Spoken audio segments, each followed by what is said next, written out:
New tonight. It's called hiding in plain sight.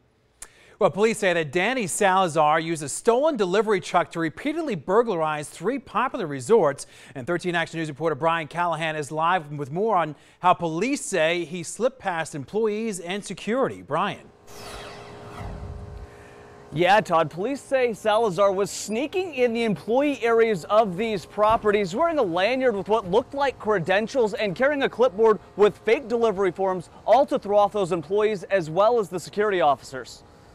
Investigators say Danny Salazar didn't waste any time putting a stolen box truck to use. Just one day after the truck was stolen during a delivery at MGM, prosecutors say Salazar snuck into the West Gate and loaded up a TV and other electronics. 9 days later, it was Caesar's Palace where investigators say Salazar took off with $3,500 worth of skincare products. You call a guy like this a good crook because he used his street smarts and savvy to basically con his way in. Armed with just the truck, a lanyard, and clipboard, police say the spree continued a month later, with Salazar going back to the Westgate. 2 weeks later, police say it was the Westgate for a third time, this time for a photo booth. He found himself a good little thing, and did it over and over again. Then there was a 2-month lull, with Salazar being charged with a 5th burglary on May 21st at the Rio. A day later, prosecutors say he took mattresses from Caesar's Palace,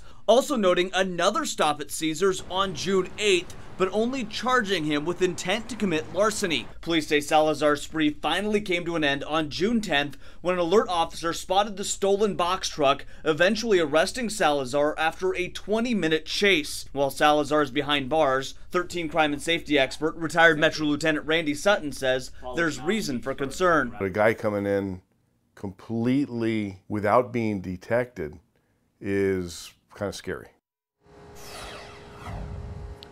And Sutton says it would be nearly impossible for these properties to keep track of every vendor that is coming into their resorts, but he says the properties impacted here will most definitely be making changes in the future. Reporting live, Brian Callahan, 13 Action News.